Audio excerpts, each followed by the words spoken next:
See you. All right, it's Monday. Your brackets are busted. What do you do?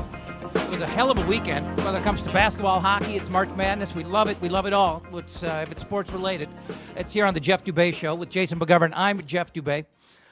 We sat down in the chair today, and we had 49,999 plays. I mean, just on the precipice of mediocrity. But nonetheless, it's a good-looking number. It'd be nice to achieve mediocrity. Let's hit that 50,000 here. I'm guessing we will have at least one person listen to today's show. That's lately the way the numbers have been going. That's probably about. I mean, that could be the new thing at the state fair. Guess the downloads rather than guess your age. Ooh, I like that. Yeah, I walk up and that's say 15 per show, and obviously, fuck, I thought I had you. Just kidding. It's not that. It's not bad. I'm just teasing.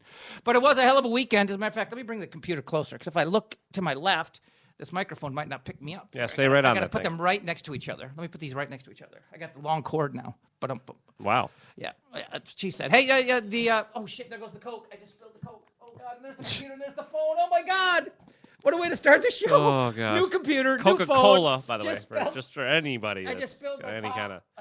And of course, we don't have any napkins or paper towels or anything in the studio. Give me your hoodie. Fuck you. Hey, watch your language. Fuck you. All right, I don't know how I'm going to do this now. That was my one dry spot on the table. I'm gonna go grab you. Folks, I'm sorry for the interruption. I know we just started the show. And I'm trying to get room here for my laptop and my phone and my microphone, and I just dumped a Coke on my computer, on my phone, both brand spanking new. Oh, okay. All right, here we go. We got towels. All right, hold on, everybody. I appreciate your patience. Hang on. We're gonna have this taken care of. See how this is radio? This would have been oh Jesus! There it goes again. For fuck's sake! This guy's never allowed to be in here again. Oh, now my can's empty. Now I gotta go get another one out of the fridge. By the way, I'm the one drinking beer, people. He's drinking Coca-Cola, and it's all over the fucking place. My beer, perfectly fine. I got you another one. It's in the fridge. Oh, fuck. Unbelievable. Get the cord to it. It's going to be sticky as hell. Oh, my God. Well, there's a dude coming in to take care of this shit now, right? So is that what we're doing? We're just like, fuck it. Oh, my God. Oh, God. All right, so it's a hell of a start. Hey, everybody. Hey, welcome to the show. It's a hell of a start. Doing? I've spilled my Coke twice, and I'm spitting like just some seizuring fool. Oh, my God. All right, okay. All right. It's all right now. Let me just move the Coke. I'm moving the Coke over here to the TV tray. There we go. All right. Man, all right. Wow, look at this. My work area is a fucking disaster. Jesus, call FEMA. Wow. I'm right in the part of House of Cards where he's using FEMA to get America Works going. Are you watching House of Cards? Okay. He's using. I think so. You are in the third season. Yes. I'm in season 3. I accidentally finished it last night. The whole season? Have you ever done that? I've been watching it slowly, but I got to where I didn't even realize it was the last episode, and I just went. There's only 13 a season, right? I think so. Yeah. Yeah. So they're not long seasons. House of Cards, of course, the Kevin Spacey series that is a Netflix original, and for anybody who's watched it, it's rather addicting. So I mean, you know of what I speak, and if you haven't been watching it, get a fucking Netflix subscription. It's $8 a month for God's sake. Well worth it. Oh, it's absolutely. It's all I do is I don't watch TV anymore. I watch my computer. Yep. Whether it's Netflix, whether it's sports. I mean, I can't imagine being chained. I mean, I know with DVRs and such, you can watch what you want when you want to a great extent. But I cannot imagine being tied down to a network schedule or a local station with syndication or whatever. I mean, it's like with Netflix, if I feel like watching Parks and Rec, I sit down and I watch an episode of Parks and Rec. I want to watch an episode of Arrested Development. I sit down and I watch an episode of Arrested Development. Not at the time that they select and not the episode that they happen to be showing, the time that I want to and the episode I want to watch. It's the problem with being caught up on a show. Like Game of Thrones right now is a show I'm caught up on, so I'm going to have to watch that every week. That is one of the greatest shows on television. You know what? I don't believe it's available on Netflix, so I've not followed. No, it's not. It's on Amazon. You can pay for it. Yeah. If you want to pay $2.99 or $1.99 an episode, well, which I do. I thought you meant like the Amazon. The Amazon. There's an Amazon version of Netflix. I forget what Amazon Prime. Well, Amazon Prime, you can subscribe to that for free and then pay $1.99 for an episode or something. You can't subscribe and then if for you free. and then if you get Prime, which is like $100 a month, you get a lot of other shows. It's not $100 a month or $100 a year, I think. Oh Jesus, you freaked me out. Something like that. Yeah. That'd be one hell of a service. No, $100 a month, Jesus, better be very bad. Yeah, the porns better give you a handy.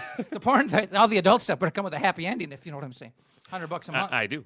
But anyway, I see. I'm not a binge watcher. I'm not a sit down and do a marathon thing. I mean, I watch an episode here and an episode there. I mean, I got on it right when it came out. Feb 27 was season 3. It came out. See, I'm on top of things. And I mean, so what have I watched? 5, 6 episodes? I mean, I got to where I don't want to be a spoiler alert because people might be watching on their own thing. But just the fact that I've turned my work area into a disaster zone here just made me make a FEMA reference, which made me think of America Works, which made me think of those episodes of. What do you? I'll just ask you this: do you think this season's as good, better than the last couple? The first 2, I should say, I guess. Well, I mean, I think it's actually less interesting, but better. Like, if I can put it that way. Interesting. Like the first season was kind of was more interesting and more intriguing and kind of glued you to it. But it was a little soap opera-y, because he was having the affair with the writer. Yeah. Then he kills her at the sub. I mean, come on, a vice president. Was he a vice president at the time? Or just about to be. I mean, vice presidents don't go murder people in subways. Themselves, But yes, I mean, come on. They might send somebody, but they're not going to do it themselves. Yeah, but I mean, you have to admit, it started to get just a little silly. And then he has a 3-way with a Secret Service dude and his wife. I mean, so that first season to me got off the tracks a little bit. And now this season is more about like political intrigue and more realistic kind of storylines. Well, and the second season I thought was more that way too. Yeah. I mean, it's like it's less trashy. So I mean, so on some levels, people might find it to be less intriguing. I do not. I like it like this. It's got more like realistic political intrigue, like going to the Soviet Union to try to get a political prisoner out of prison. Yep. That kind of a thing. And 2 heads of state actually sitting down and rolling up their shirt sleeves and being talking dicks to each other. Being dicks to each other. Yeah, that's exactly. kind of cool. Actually, I don't know how realistic that is at all, but that part's still cool. I have a feeling that when the cameras are off and they're behind closed doors, that things like that are not at all unrealistic. I would like to think so. So I mean, there's some. I think as far as like political intrigue and just having a more of a realistic storyline, I think they're probably hitting their stride right now. To be honest with you, yeah. Although some of the stuff that I thought was good in season 2 was like how he. Who was the president before him? I forget his name. Walker, yeah. How Walker had, had a really rich confidant dude who lived in St. Louis. Yeah, who pulled all the strings. Yeah. I mean, I thought stuff like that was, stuff like that I think is probably pretty true to life. Yeah, I liked how that guy did play both sides. He Yeah. was like, oh, fuck it, I'll go Democrat this election, Republican next, and I can play with the whole thing, and that is, I think, how it works. Yeah, I thought that storyline was, was pretty cool. Yep. So, I mean, there have been some good storylines to it. So, I would recommend it. Let me know when you finish this season. I'd like to hear what you think about the rest of it. Oh, dude, a friend of mine that just I'm watching season 6 of Sons of Anarchy. This is a few weeks ago. So I mean, I've watched all the Sons of Anarchy episodes that are available on Netflix. I'm waiting for the final season to come out on Netflix. Coming out soon, I think. I hope so. But I'm watching like season 6, and this person comes in and sees me watching it and starts just spewing out who's gonna die. And I mean, I wanted to fucking just get a stranglehold. I was like, what are you doing? How could you walk in and somebody and start talking? I mean, and I'm withholding right now. I mean, I could have just so easily said that this person came in and said that someone's gonna die. But I said someone. I didn't give a name. Clay. I mean, it is what it is. I mean, I'm trying to be somewhat careful. But I mean, I'm like, what joy did you just get out of that? You just okay. Well, I'm going to assume that some people are at least as far as you. There were so many tweets and Facebook things that were out when Opie went down. Yeah, and that was seriously. I think that was the most important death on that show, and I was fucking furious that people weren't going, hey. Some people might have at least just DVR'd this, much less wait for Netflix. Like, don't be a fucking dick. Well, yeah. But I also think stay off of social media if you don't want to hear anything about a show that you're trying to watch. But it's amazing to me that shows are not afraid to kill people off anymore. No, I mean, that's why you do Game of Thrones. You Holy used to shit, watch, kill everybody. Well, I mean, the Following too. I mean, like when I was watching The Following, like 3 episodes in. I mean, now it doesn't seem significant, but like 3 or 4 episodes in, the black dude was an FBI agent down, and then the woman who was working with him, she gets buried alive. It's like, wow, these are main characters. Yep. I mean, like when you're watching shit, you usually think, oh, you're not in that much trouble. They're not gonna get rid of. Oh, dude, you're dead. I mean, it's bizarre. And Sons of Anarchy, I mean, it kind of threw me for a little bit of a loop when they killed off Opie's wife. Yeah. But then, like when they get the white supremacists. Yep. That season, and they fucking killed Hale in the street. I'm like, yes. no way, yes. dude. He was the biggest dick. Yeah. He was the biggest antagonist. I mean, he was the #1 antagonist, and they killed him. I mean, that's the #1 guy. Yep. They're not afraid. I love it. That's like putting a bullet in Frank Burns' head. That's too old for you. Who is Frank Burns? MASH. Oh, to me, he's the all-time sitcom antagonist. There's not a better, funnier, pain in the ass antagonist in a sitcom ever than Frank Burns. Archie Bunker? Not. Well, no, but he was the main character. He was the hero. Okay. I mean, he was in a weird way. Right. He was You're supposed to like him. Yeah, he's the protagonist. But I mean, when it comes to, I mean, not every sitcom has a protagonist and an antagonist. Like Cheers, you kind of liked everybody. Exactly. I mean, kind of. Friends, something like that. Yeah, exactly. But with MASH, you had Hawkeye and Trapper, and then eventually BJ. I said Trapper. But Frank Burns was the best antagonist because he was just so fucking hilarious. Because he was just such a complete and utter weenie that he was the easiest person to hate and laugh at the same time ever. The all-time antagonist. But I digress. We are here to talk a little March Madness. You spilled, and then all of a sudden we were talking movies. I know, and I'm almost, since my Coke has been spilled twice, I've got to go get the other can out of the fridge. So let's just can we squeeze in a break? Should we squeeze in an early break? Yeah. We'll regroup, and then we'll come back, and we're going to talk about the weekend that was basketball. It will be the center stage. It'll be the number one topic. But, we might throw a little hockey in. It's my Golden Gophers. I know it's the Big Ten, and the Big Ten sucks. Coveted Big Ten championship. You know what? You can't do any. The Big No, Ten. you can't be mad that somebody won the first Super Bowl. You can't be mad that you won the first whatever. Yeah, that's exactly right. Well, I mean, this is the second year of the Big Ten, technically, but I feel exactly what you're saying on this. And the Big Ten sucks. I mean, it does. It's fucking awful. Yep. And Ohio State is not a good team, and they kind of outplayed Minnesota in the semifinal. It was a little shocking for me to watch and a little uncomfortable. But nonetheless, if you're Minnesota and you are the legitimately talented team that's got a chance to win a national championship, which they do, even though they're in a tough bracket for the NCAAs, the bottom line is, as shitty as your conference is, can you do anything more than win the regular season title and the conference playoff title? No. I mean, they've done everything they can. I mean, it's hard to be critical when they start the season with three goals. Let's win the conference championship. Let's win the conference tournament. Let's win the NCAA championship. And they're 2 for 2. All right. I'm not saying they're going to get the third. I'm not saying they're not. But I mean, as shitty as the conference is, you can't necessarily hold it against them. I mean, when they've done what they can do to this point. And by the way, I watched the women online yesterday. That shows my dedication to sports and to the University. You can't find them anywhere else, could you? No, it's really bizarre to me that the national championship for women's hockey couldn't be on ESPN 13. I mean, squeeze it in somewhere yet. On the Ocho. Come on. I mean, what about you? Yes, exactly. I mean, seriously, find a slot for it. But I watched it online. Well, how about Fox Sports Network or Fox Sports 1 or something like that? Anything. That's crazy. I mean, even ESPN can be above it, but one of those like subpar ones. The Big Ten Network. Pick it up. It's the how about Gophers. that? I mean, it's the University of Minnesota. I mean, anybody, pick it up. But I watched it online, and I mean, the broadcast quality wasn't great, but it wasn't terrible. The female, the woman doing the play-by-play started making Paul Allen and K-Fan references. That's when I had to turn her down for a minute because they're talking about Rachel. Is it Rachel Ramsey? Yeah, whatever Ramsey's daughter. Pronger with a ponytail. Pronger with a ponytail. Her, yeah. That's what the woman said. Yeah. She said she's out with Paul Allen, and they call her Pronger with a ponytail. I'm like, oh, sorry about that.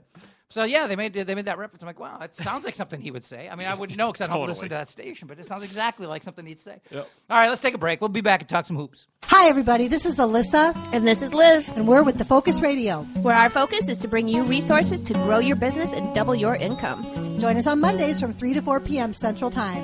TheFocusRadio.com. The Rusty Gatenby Review is the entertaining show about entertainment from movies, music, and more. Award-winning TV guy Rusty Gatenby and his review is the podcast with the biggest cast in entertainment, part of the Alive and Social Network. You can get that Minnesota connection to Hollywood and beyond any time of the day or night simply by clicking on the RustyGatenbyReview.com. That's the RustyGatenbyReview.com, part of the Alive and Social Network.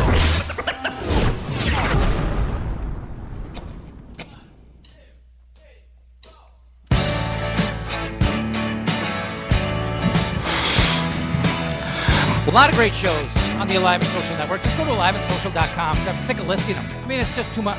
I mean, you have to take like 3 breaths just to get through all of them. I mean, it's like 15 shows, and I can't get through it right now. But just, Puffy, go to aliveandsocial.com. That was for the one with the waitress. Yeah. I can't miss out of that. Yeah, thank you. Aliveandsocial.com. Check them all out. I would tell you how to find my show, but the fact that you're listening to it tells me I don't have to. So, anyway, NCAA tournament. I had Henry Lake on the show 1 week ago today. So those of you who are, great bracket minds, or at least smart enough to know who a great bracket mind would be, Henry Lake, listened in and probably got some good tips. Now, some of the wisdom that was imparted to you that day, I'll tell you about. We'll revisit right now. He touted Oklahoma because everybody's on 1 and 2 seats. Everybody in this thing loves 1 and 2 seats. It's just chalk all day long, according to the experts when the bracket came out. Henry Lake gave you Oklahoma. He said, watch out for Oklahoma as a 3 seed, and he was correct. I, on the other hand, great basketball mind, told you this would be the year that all 4 number 5 seeds go to the second round. And people who don't follow the NCAA tournament closely say, well, big deal. 5 versus 12, that's chalk. Well, what's the big deal about that? It not only does it never happen, over the last, I don't even know how many years, 6 years, 10 years, whatever, the number 5 seed has a losing record to the number 12 seed. It is the target for upsets. For people who want to find upsets, they always jump right into the 12 versus 5, and they're usually right. I think didn't Henry say that like 5 out of the last 7, coming into this tournament, 5 out of the last 7 12 versus 5 matchups had gone to the 12 seed. 5 out of the last 7. So, the 12 seed with a decidedly winning record in these matchups. So, it never happens where 4 or 5 seeds make it. You happen to take all 4 or 5. I took all the 5 seeds. And you don't remember me saying this. So I don't remember you saying it, but I did remember. I can't take credit for your. I subconsciously, I'm sure it just stuck in there. But Lake said too that sometimes the 15 would beat the 2. And he said this year that would not happen, and I'm pretty sure not a single 2 went down as well in the first round. Am I wrong? Well, in the second round, Virginia lost. Second round, yeah, but I'm saying in the first round, he said not a single one. Oh, now I got to look it up. Because you got Arizona was the 2 against the 15. Arizona Kansas was the 2. Kansas won, but they're down. They went down in the second round. Right, but Virginia was the other. Virginia's they went gone. Down to Arizona and Gonzaga is alive. And Gonzaga is still alive. But I think his only point, though, was just the first round, you were not going to see that upset. Yes. And he nailed it. Yeah, and that was correct. So you both had some. And then pretty Gonzaga did Iowa. Did they not in the second round? Yeah, I think that's or did right. I miss it? Or what? I'm sorry. What they now call the third round? Don't even. No. Yeah, it's so. Now they say it's the second round in the Midwest or the second round in the so and so. So it still kind of makes sense. Well, they like to say it's the round of 32. The round. Yeah, of 32. And because now we're in the Sweet 16, we don't have to count rounds anymore. But now the rounds have legitimate names. The Sweet 16, the regional final, the Final Four, national semis champion, blah blah blah blah blah. Yeah. But as we look back through the weekend that was, Wisconsin got a scare from Oregon, and anybody who knows me knows that I hate Wisconsin. Now, when I say hate, this is Al-Qaeda hate. No, it's not. I'm just kidding. This is sports rivalry hate. This isn't Taliban hate. This is I hate Wisconsin. But yes, I'd pull Bull Ryan out of a burning building if his life depended on it, and I'd regret it. Begrudgingly, slowly. I can picture him right now, like a damsel in distress, screaming out of the window, "Come help me, help me, help me!" And me just standing there, just fucking kicking at the dirt, like, God, what do I do? Moral dilemma. I would go in and save his life, as long as I'm not putting myself in any serious peril. I would go in and I'd pull Bull Ryan out of the burning building. And then as Wisconsin beats us year after year after year at Williams, I'd go, what the fuck did I do that for? But it is what it is. So I don't really hate Wisconsin. I just rivalry hate Wisconsin. But it's a good rivalry hate. It's a deep-rooted rivalry hate. And I wanted them to lose to Oregon. But here's where I'm a little disappointed in the committee. How do you do this 2 years in a row? Last year in the second round, in the round of 32, Oregon played Wisconsin. So I didn't know that. So how do you do that? How do you do that? That could happen again. Can you put Oregon in a different region this time around? Yeah. I probably bet you neither team liked that matchup. Oregon, for one thing, they had to play them in Milwaukee last year. And if I'm not mistaken, Oregon was really beating the shit out of them. And then Wisconsin rallied. Anyway, that's a year ago, not talking about yesterday. Yesterday's game was nip and tuck right into the closing minutes. But when that bracket came out, I'm not saying Bo Ryan shook in his jock. Or does he wear a jock? Do coaches wear jocks? Maybe in practice. But don't Kaminsky, even care. Okay, Kaminsky wasn't shaking in his jock when he said, oh, God, it's Oregon. But nonetheless, it was like, you just had to fucking beat this team a year ago. No, you got to do it 2 years in a row. That's not doing Wisconsin any favors. As a number 1 seed, I don't think that's a good way to do the draw. And for Oregon, I don't think you're doing them any favors either by putting them up against a really good squad 2 years in a row. So just a weird little quirk by the committee to have that matchup in the second round. Oh, the round of 32, 2 seasons in a row. Nonetheless, fun game last night. Wisconsin does pull it out. I tell you what I do like, and this is all still fairly new over the last few years. The fact, this is the one time out of the year that I am reminded that something called True TV exists. I like the fact that whether it's online or on your dish or your cable, you can watch every single game. Yep. Or at least bits and pieces. I know things are going on at the same time, but you are never blacked out from a game. And back in the day, CBS was carrying it. They might have, way back in the day, they farmed some of it out to ESPN. But then CBS took it over, autonomously. And is that a word? Yes, it is. Yeah. They took it over autonomously, and they were unable to, obviously, to show every game in every market, or to every market at one time, because they were a single network. They were a single entity. So they regionalized, which means, part of the country gets this game, while another part of the country gets that game. And there was probably a pay-per-view package you could buy that would allow you access to all the games. But now, you go to NCAA.com, which I did repeatedly over the weekend, and you were able to look at a bracket. You'd be able to look at a schedule of games. They would show you what games are in progress and allow you to pick whatever game you want to see. And then, of course, with the family of CBS, TBS, TNT, and True TV, they had everything covered. Any game that was being played was available to you. So you never get left out on anything. It's cool with that scroll at the top, too, where it tells you what channel every game is on while it's telling you the score. Well, I don't know if it does this on TV, but online it does this. Tell me if you saw this on TV. That there's a little banner would come across the top of the screen when, let's say, there's let's go. Where was a good first round upset? Iowa State? Was that first round? That was, wasn't it? Yeah, it was. Okay, like the Iowa State score would pop up with a red banner, like it would show that, like it's like 5 minutes left, and it's a nip and tuck game, or they're losing, and it would say upset alert, and like a big red banner. I don't think they were doing that on TV. Okay, now if you're watching online, as I was on my MacBook, you get that upset alert ribbon.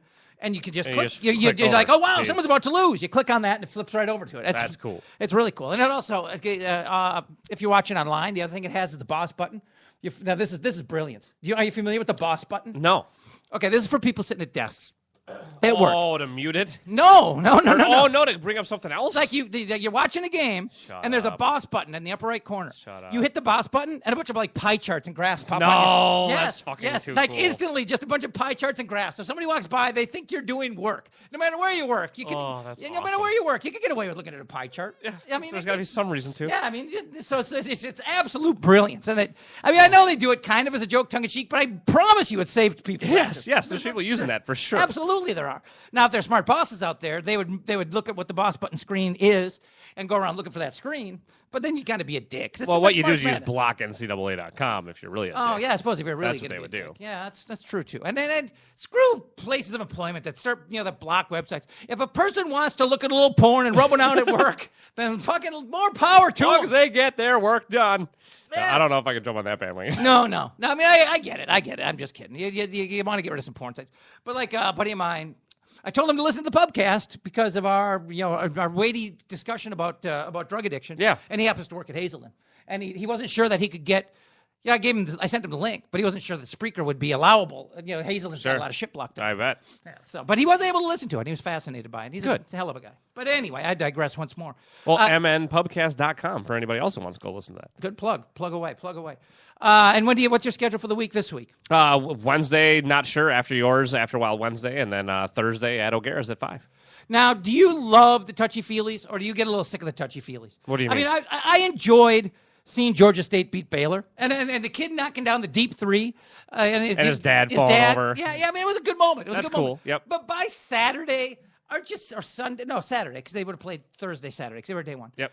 By Saturday night, aren't you getting a little sick of the crying and the hugging and the time of best week of my life? Yes. Doesn't it get to you after a while? I'm already done with it. Like, come on. Right. I'm looking forward to Kentucky in the Final Four and Wisconsin in the Final Four, possibly. Hey, stop it. I got them winning the whole fucking thing. Oh, God. Don't even say just it. for you. I did that just for you. Again, too many white guys. This is not a Disney movie. They are not playing with flubber. Speaking of Bill Burr, I think this was this before we were on there? But anyway, Bill Burr has a podcast, and you would love it because he's watching these fucking games, and he's like bitching because a white guy's trying to dunk and misses. He's like, "You're fucking making all of us look terrible, man!" Like, it's hilarious. Oh my God, that reminds me of a moment from the Wisconsin game last night.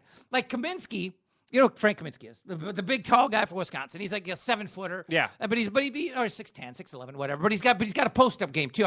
He's not just a post up game, but he's got to face the basket game. He can shoot the jumper he can shoot the three, but he can go in the low post and dominate as well. But he went in, got an offensive rebound, and scored. It might have been off a missed free throw, but whatever. He got an offensive rebound and scored. And it just happened to be that he got the rebound over like a guard, that he was over a foot taller than. Yeah. But he's running back down the court. He does this. He flexes his arms. He puts up the muscles. If he he does the stupid little strongman pose. And I forget who the color analyst was for that game, but he goes, here's a rule. I mean, he says this on air. He goes, here's a rule. When you bend a rebound and a putback over a guy that's 15 inches shorter than you, you can't do the muscle. So he took Kaminsky deep.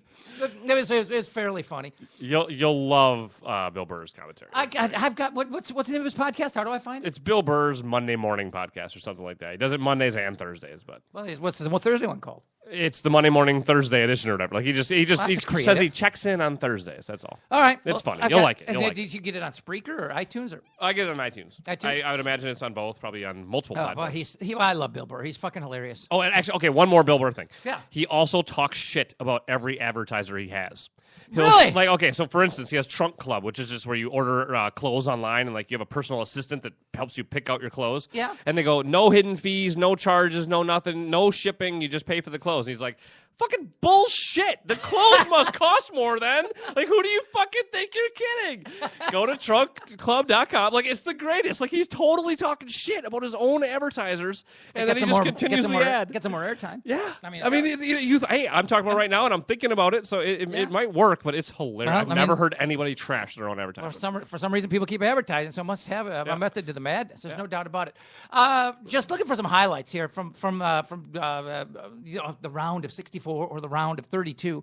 The Ohio State VCU game in what I call round one was an intriguing game, and I always like watching Big Ten games and cheer for Big Ten teams or anything involving a Big Ten team. The 5 seeds, as I mentioned, all won. Although Arkansas over Wofford took a little bit of luck. I mean, that Arkansas that Wofford game could have gone the other way. You know who I felt bad for this weekend, and this would have been last night. Was Dayton, because they were looking so good against Oklahoma. And I know Henry Lake gave you Oklahoma, and I just touted Henry Lake for giving you Oklahoma. And now I'm telling you Oklahoma should have lost, but Oklahoma should have lost. Was that the bullshit 3? No, it was Scoochie Smith. Scoochie Smith is the point guard for Dayton. And they're up. I mean, they're playing well. And what's his face? Clark Kellogg, before the game, said Dayton's going to win this game, and Michigan State's going to get Dayton in the round of Sweet 16. Instead, now Michigan State gets Oklahoma, if I'm not mistaken. That's the matchup. Yep. But anyway, Dayton's leading this game. I mean, the entire second half, they're up like 6-10, in that 6, 8, 10 point range, and looking strong. And Scoochie Smith, despite his obnoxious name, is a pretty good point guard for Dayton. And he had played every minute of every game. He had not yet sat. It had been like 3 games since he had sat out a minute. And with just over 8 minutes left, Archie Smith, the coach for Dayton, pulls Scoochie. Well,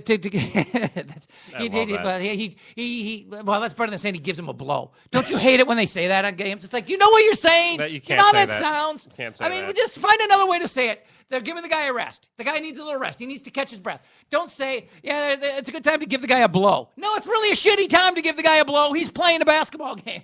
It's never a good time for you to give him a blow. I mean, it's such a horrible turn of phrase. Just find another way to say the guy needs a rest, rather than make it sound like he's being filleted by the head coach on the bench. I mean, it's fucking embarrassing. It's just, I know I'm immature, but you got to hear it. When you say it, when it's coming out of your mouth, you got to hear it. I mean, don't you? In the headphones, you got to be like, wow, that really sounds bad. I got to find another way to say the guy's getting a rest. They've really got to mix that up. Because they're getting a blow thing. You got to stop with the getting a blow. He's not getting a blow. He's getting a blow tonight if they win the game. Right. Right now. Well, probably either way. But. Right now, he's catching his breath. But anyway, so Scoochie Smith gets a blow at about the 9-minute mark. And, they've got like a 6 or 8 point lead at the time. And the analyst, he's talking, he explains it perfectly because, hey, the guy hasn't sat for 3 days. We got the 8-minute TV. You know how basketball TV timeouts work, right? The first whistle after 16 minutes, the first whistle after 12 minutes, the first whistle after 8 minutes, and the first whistle after 4 minutes are automatic TV timeouts. So as soon as there's a travel or a foul or anything, after the clock goes under 8 minutes, there's a TV timeout. And that's unlike hockey. It is anything, right? Is there any whistle where you don't? Because in hockey, you don't do it on icing. You never take a commercial break after icing. They never take a commercial break after icing. They never take commercial breaks within power plays. Yeah, right. Like if a team is on the power play, they take a shot and goal, and the goaltender gloves it and holds it. They will never go to break. There are no breaks during power plays. And if you get a 5-minute major, or you get power play on top of power play on top of power play, you get a little backed up, and all of a sudden, back-to-back whistles, you see back-to-back breaks. So it is a little more unpredictable. Oh, look at that. I think I just shut off my Wi-Fi. Well, that's not cool at all. What the fuck? God, I hate shit like this. Let's reconnect.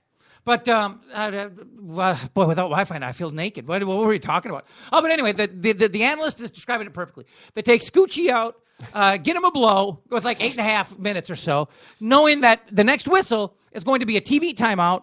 And so that gets him like a two, like not in clock time, but in actual time. It's going to get him like 3 minutes of sitting down. I mean, the fact that he only lasts 3 minutes when he's getting a blow, that's his own questionable. That's his own problem. I'm not going to worry about that. But nonetheless, you could see the logic, and he's trying to explain it that, hey, by doing this, he's going to get him 3 minutes to rest because we're going to get a TV timeout. He's going to, it seems like maybe a questionable time because we're down the stretch. By the time he came back in the game, they were losing, or the lead had been whittled to 1. And Oklahoma, I want to say they were, a freight train at that point, but they had some momentum, and they were playing pretty well, and they were not to be stopped. And it was really, you would argue, that the blow for Scoochie, when Scoochie gets set down for his blow, I can't stop saying it. Scoochie, and now it sounds like I'm still laughing at it. Now it sounds like he's doing coke. Now I say Scoochie set down for his blow. It's like he's doing lines on the bench, which is again inaccurate. He's not doing lines on the bench. But it turns out that Dayton, with like 8-9 minutes to play in the game, 8-9 minutes to go to get to the Sweet 16 against Oklahoma, they set the point guard, and an 8-point lead turns into like a 1-point lead, and by the time he came back in, they were derailed, and they couldn't get it back. And I'm sure Archie Smith is kicking himself in the hiney today for the time that Scoochie spent on the bench. And see, that time I said it properly. The time Scoochie, but really a tough break, tough loss for the Dayton Flyers. And I mean, it's a big deal for a school like Dayton, a mid-major, to get to the Sweet 16. And that was a big opportunity, and it was a big opportunity missed. Let's see, other games that were noteworthy. Who do you think's going to win the whole thing? Kentucky. Okay. They're an NBA team. And I hate John Calipari. By the way, John Calipari is becoming such a smug asshole in on-court interviews. And I know on-court interviews are stupid and pointless. And, he's walking off the court at half. I spit so much on my screen. You see how much I'm cleaning up over here? It's just awful. You need one of those screen cleaning wipes, too, not your fucking thumb. It's just horrific. But anyway, look at this big goober right here. Look at that. That's a bad one. You guys, I can't wait till we get the webcam. Anyway, I don't know who the woman was. She was just some blonde lady who they had doing sideline shit at that regional, and she's getting them coming and going, going off the halftime, whatever, Speaking blah blah blah. And and like so I mean there were 2 games. He played 2 games. And so he did 2 of these little interviews, one for each game, going off at halftime. And he was such a dick. I mean, he was such a smug. I mean, like she asked him, I mean, they were a 1 seed. Playing a 16 seed. We know in the history of the NCAA tournament, not just recent history, but forever, since they were fucking dinosaurs. Never happened. A 16 seed has never won. Hampton, the team they're playing, had, if I'm not mistaken, a losing record. Look it up right there. I believe Hampton had a losing record. It doesn't say on this one because their name's too fucking long. And also because they had to play to get in. Right. It was the 2 thing. So, yeah. Oh, wait. Oh, no. So they were 16 and 17, yes. See? So a team of Kentucky that could give the Timberwolves a run. I mean, and I'm not kidding. They could give the Timberwolves a run. They're playing a team that was 16 and 17 going into the tournament. It is an absolute. I mean, they could play. They could literally be giving their players blows on the bench, and they would still cruise to this victory. And it was halftime, and they weren't doing that. They weren't playing lights out, but they were going to win handily. It was clear they were going to win handily. And she said something about an opportunity to maybe fine tune a couple things, and he just went off. He goes, fine tune. We're just trying to win a game. We're just trying to fine tune. What do you? I mean, I get it. He's got to respect the opponent. She's making it sound like you're breezing. You're secretariat with 20. You got 20 lengths as you're coming down the home stretch. You're just breezing. You're taking it easy. Whatever. And he goes off. Fine tune. We just want to win the game. We're trying to win. And then the next game.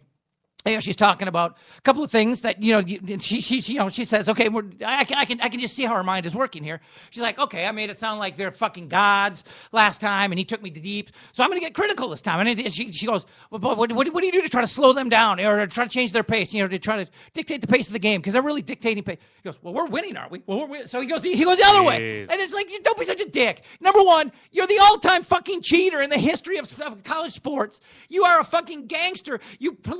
you've got players who are legitimately taking pay cuts to go pro. I mean, you cheat like a motherfucker. You've cheated everywhere you are, and now you're just in a program that is so big and so powerful. The NCAA is afraid to kind of fuck with you, and then you keep winning titles, and the NCAA doesn't want to look in the record books at all these years that Kentucky won and have it vacated. So they leave you alone. I mean, that's like they're almost afraid of you because they don't want the black eye. It's almost like how Major League Baseball looked the other way during the steroid era. It's like these fuckers are cheating, but God, what do we do about it? The people love it. Yep. So Kentucky almost gets a pass. But Calipari is fucking mafia. I mean, he's fucking dirty. He's fucking sleazy. He's a fucking cheater.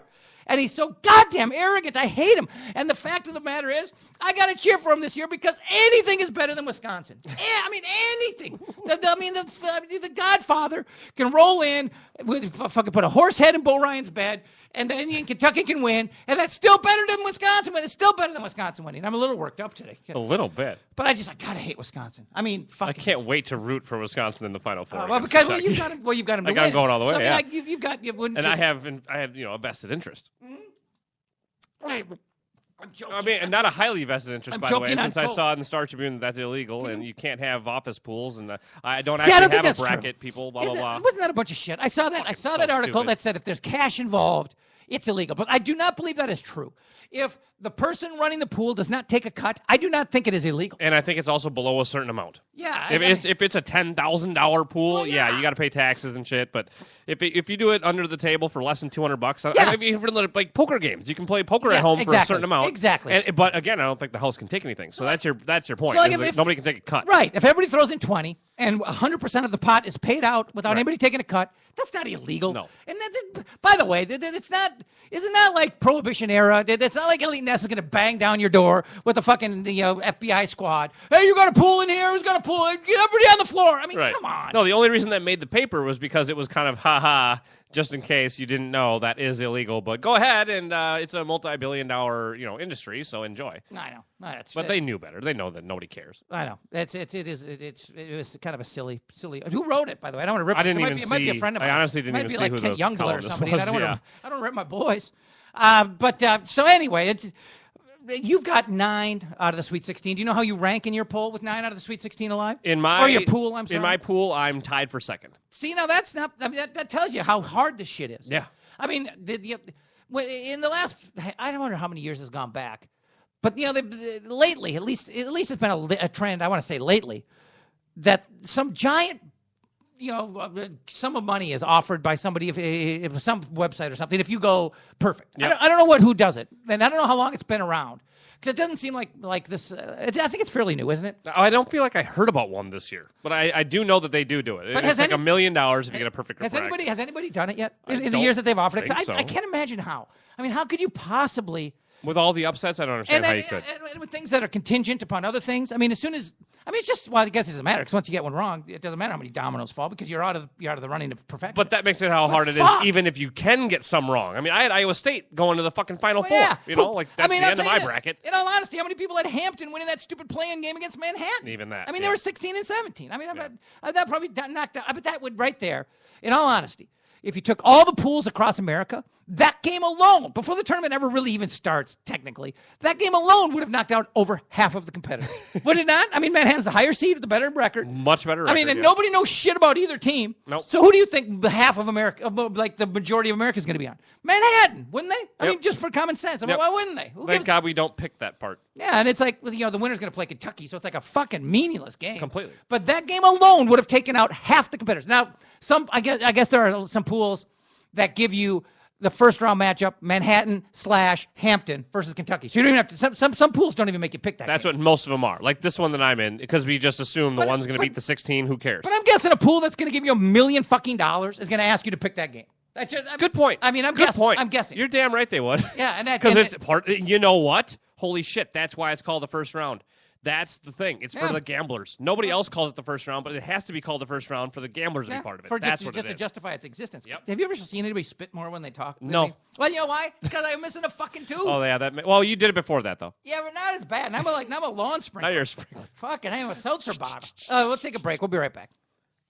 What are you drinking tonight, Jason? The Minnesota Pubcast with Jason and Molly. I'm drinking a Liftbridge Hop Dish. It's Pub Talk from a Minnesotan perspective. I'm always really proud of where I'm from. I'm super proud of Minnesota, and I think Minneapolis is awesome. I think St. Paul is awesome. I think they're a really awesome cultural epicenter. With great local guests. So the other voice you hear in the room today is Jerry Fagerberg from the City Pages. Talk about the official Minnesota Tall Boy, which your piece is on the cover of the City Pages today. It is on the cover, came out today. Talking movies. All right, you saw Boyhood. I need to hear what you thought. Oh, man. Wow. Sports. A guy who was undrafted knew what was coming. And everything else you talk about at the pub. Let's not pretend like we know what we're talking about. Well, what do you think I do every show? The Minnesota Pubcast with Jason McGovern and Molly Burke. Listen at mnpubcast.com or subscribe on iTunes. We want to just find meaning in life. Hi, I'm Terry Daniel, and I've been a voice actor in Minneapolis for over 2 decades now. How often are you getting compliments on your voice? Now is the time to do something about it. If you're interested in getting into voiceovers, please contact me via my website at universalvoicetalent.com.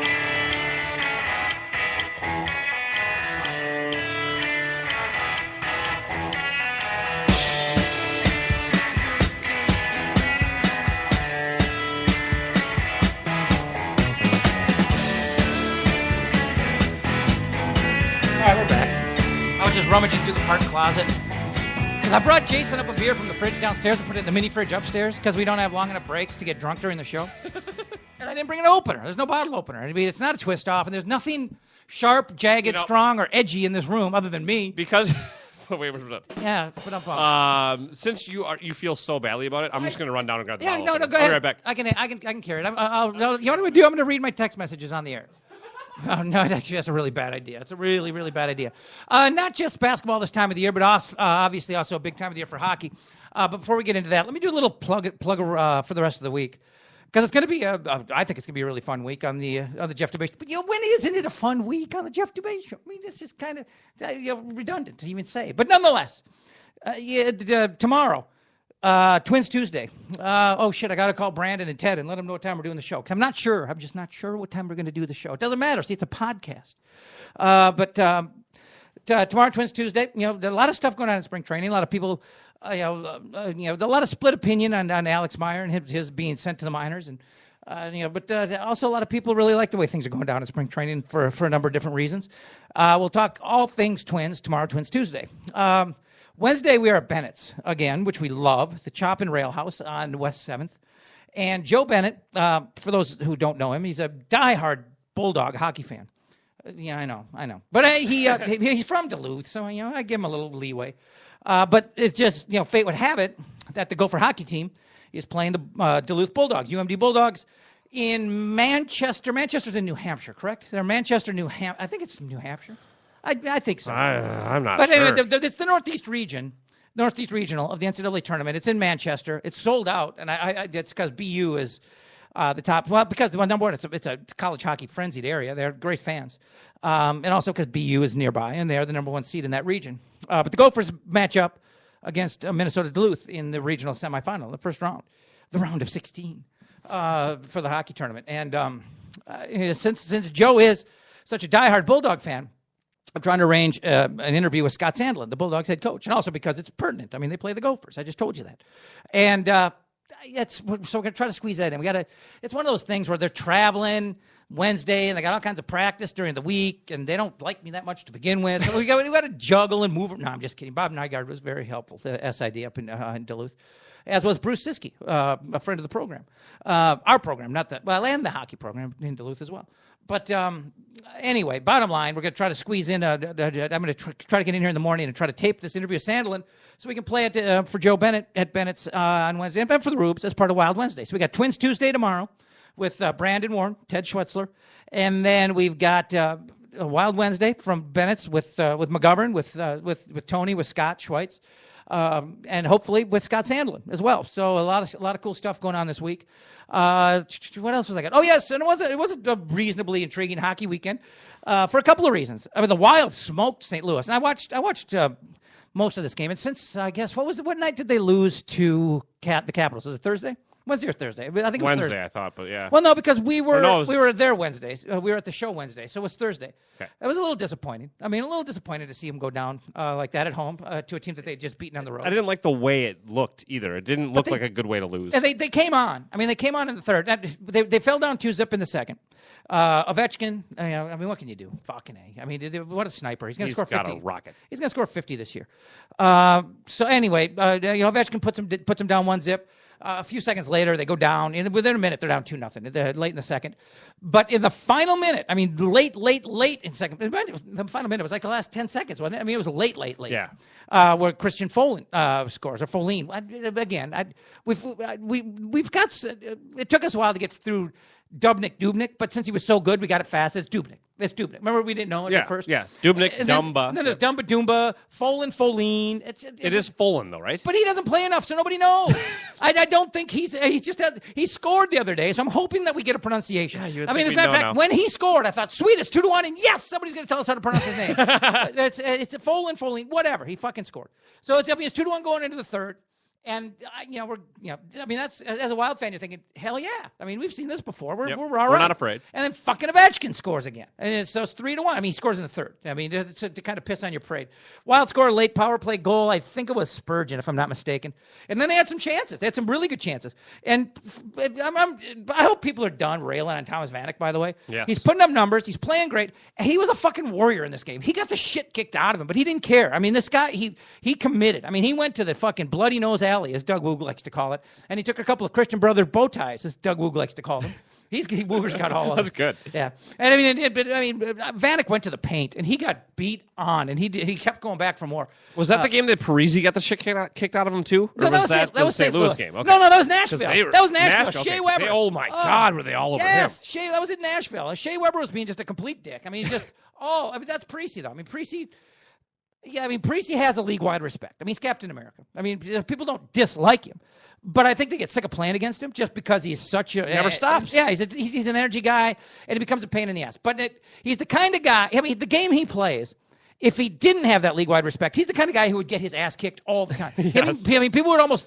I wouldn't say people would look at him like a Matt Cook, because he's not dirty, but he is fucking annoying. Yeah. I mean... Well, and he's smaller. I mean, a guy like Weber can just push him around, and he did. Holy shit. Yeah. And Weber's a big dude. Now, Weber's... there's some codes in the NHL. Like a guy who is 6'5" does not fight a guy who's 5'11" or whatever. I mean, you just don't. That would just be shitty. It'd be like me going to the fucking elementary school down there in Lindale and just picking out a fifth grader just to make myself feel good. Just pop him. I mean, I've done it. I was gonna say, but it's not how many times? But not socially acceptable. And I've taken the heat. I can take the heat. But in the NHL, there's a code. Unfortunately, in my life, there are no codes. But in the NHL, there are codes, and people just don't. Shea Weber's not going to fight Zach Parise. It's just he's not going to ever attempt to it. And if he did, Parise wouldn't do it. But he wouldn't. But he wouldn't put Parise in that position to not fight him. Correct. But that's where I think people get even more in it, because Parise's always around the goal. He's always around the net. And he's always poking it. When the goaltender's got it, he's poking at it. Maybe it's loose, maybe it isn't, but he's still poking at it.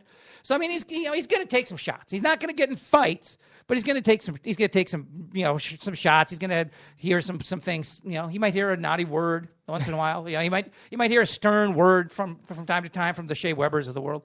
But they were all over him that game. And you know what? He was all over the goaltender in that game. He was all over Pekka Rinne that game. So, I mean, it is what it is. He's not going to stop playing that way, and we love him for it. And the way to shut him down, though, is to make him afraid to be in front of the net. Which I do get and he won't be. That's what, as a beautiful. Defenseman, that's why you're going nuts, because you're like, this guy won't fucking go away. Well, I'm cross-checking the hell out of him, and he won't get out of here. You can't ignore it. I mean, you're not going to stop him. You're not going to change who he is. You're not going to change how he plays. But at the same time, you're not just saying, "Oh, fuck it, just leave him." Right, you can't. I've had enough. I'm sick of, you know what? I've been fucking with this guy for years. It's not going to change. Just leave him alone. No, you don't do that. No. I mean, you still got to make him pay somewhat of a price. But that's the beauty of it. It's the old cliche, immovable object, irresistible force. I mean, he's not going to stop, and they're not going to stop. I mean, it is what it is. They strike a little delicate balance of being an asshole and being a pest. It is what it is. But that was the game where they were all over him. And then but they come back against the Blues on Saturday, and the Blues are a team that has been a burr under the saddle of the Minnesota Wild, because they are to be honest with you, they're just a little big and physical for us. They're kind of mean. They're a little tough on us. But no, but they are. I mean, they're a rugged group. I mean, Backus is the embodiment of what they do. Oshie is not a big, tough guy, but he's a gritty, pain-in-the-ass guy. I mean, but I think Backus is kind of the embodiment of the Blues and how they play and what they do and why they wear you down and why they wear you out. And I'd forgotten that we had a day game that day. I was so wrapped up in college hockey. I'd watched, the college tournaments that were going on. I was even at the NCHC a little bit on Friday. So I'm sitting at home and all of a sudden, I'm doing my social media shit for the network. I'm forwarding, posting shows and stuff, and I'm seeing people talking about the Wild. I'm like, oh fuck, they're playing. So I turned it on. It was 2-0 already. It was early in the second period. I turned it on just in time to see the 2 goals in 26 seconds. Parisi, then Brodin. It was 4-0. Then I'm thinking, well, this is going to be a cakewalk. And before you know it, it's 4-2. There's something about changing goaltenders. I almost wish it was illegal because you could be playing this great game, doing everything right. I mean, I know the Wild they did have their share of bounces that game, and the feed I pulled in on my computer, by the way, was the St. Louis feed. So I'm watching the Blues broadcasters. Darren Pang I love Darren Pang. He's so fucking awesome. Is he one of the local guys? Yeah. He's on Fox St. Louis. So I was no disrespect to LaPanta. I just wanted to number one, it was the cleanest feed I could get online. And I was, Darren Pang, he's cool. Yeah. But he pointed out over and over again that it was kind of a lot of puck luck for the Wild, and there was. Those are bouncers and floaters and off backs and off arms. Absolutely. Yeah. Parisi's goal, it just dropped to his stick. I mean, it was just one of those games. But they changed. But nonetheless, it was 4-0. Wild are playing well, complete control, and they changed goalies. And it's not like I can't even remember the backup's name. I can't either. Very generic name, just somebody who he's I believe a rookie, not much of a history in the league. He comes in for Brian Elliott.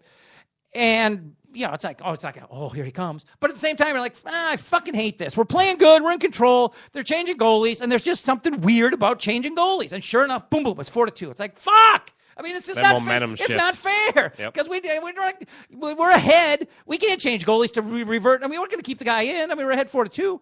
But there should be some kind of whammy to go against the other whammy. Yeah, there's no outside source of energy like that. No, there's no anecdote for that. I mean, somebody changes goalies and you know what's happening. And sure enough, they go boom, boom, and it's 4-2. But then the other Wild got another bounce. Fontaine, it was a nice play. I mean, he came in, he did a little toe drag, he got between the dots. And he just kind of blindly took a wrist. I shouldn't say blindly. He's looking up, but he's trying to go high, and it hits the shaft of the defenseman's stick right in front of him, just above the heel, and immediately goes straight down to the ice and beats the goaltender low glove side. And I mean, he had no chance. I mean, because the shot came from 12 feet away. I mean, 12, 15 feet tops. But again, just a deflection. But nonetheless, it's 5-2. Tied stem. Blah blah blah. And then the Wild get another one in the third, 6-2, and. What was 6-3 final? Maybe I think it was 6-3. Yeah, so I mean, it's nice that you could number one beat this team again. In regulation, you got 4 points against the Blues in your last 2 games against them without them even getting a cheapie on you, which is cool. And the fact that this is a team that's owned you. That this is a team that's beaten you up. This is a team that's demoralized you at times. And it was cool to get those four against them. Even if it. And also not to mention, Dubnyk does not give up 3 very often. I mean, the vast majority of his starts are 2 or less. And You've given up 52 goals in 30 games or something like that. Yeah, and it's like 80 or 90% of the games are 2 or less. So it's hard. I mean, that makes the Wild obviously a really hard beat. I mean, if you got to get. If you got to hold the team to 1 to win, that's pretty tough, and that's what you got to do pretty much when you play the Wild. At least that's been the trend. But this was a game in which you gave up 3 and got away with it. So I mean, that's I don't want to say it's stealing points because I mean you played a good game and you won by 3 goals. I mean you kind of coasted to it, but nonetheless, I mean Dubnyk didn't stand on his head. It's nice to give a goaltender a little bit of a mental break. You give up 3 at home and still win. Yeah, that's good. And you've been playing worse at home lately. And there was a game, the game against St. Louis on the road. I'm trying not to get my games mixed up because we keep playing a lot of blue and gold teams. We got Nashville, we got St. Louis. They all start to blend together. But I think it was the game at St. Louis because it was the back-to-back, and they played him again, and you were worried about playing him. Everybody was kind of like, oh, you're going to play him again? But he had like 40 saves in a 2-1 win or something. Yeah. Now that is a mentally grueling game. I mean, physically, a pro athlete can put up. I mean, not to mention the way he plays. He got the quiet feet. He plays the angles. He squares up. Blah blah. You got all the cliches.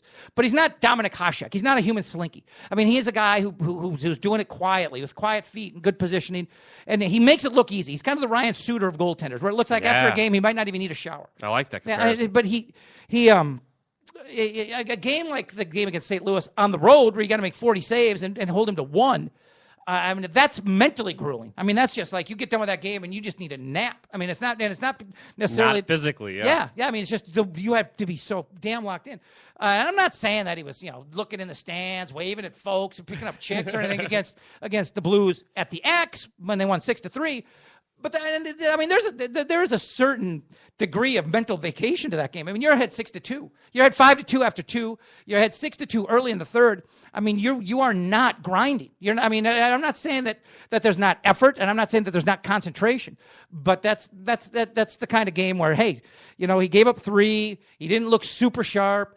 But we won the game without him having to tax himself mentally as well as super physically. And now we got a game tonight against the Leafs, right? Phil Kessel in town. Have you felt the presence? Phil Kessel is in town. Aren't we in Toronto? No. We're away tonight. Oh, we are? We're definitely away. Oh, I thought it was here. No, we are in Toronto because Maroon 5 is at the Jesus XL Christ. tonight. The worst ever.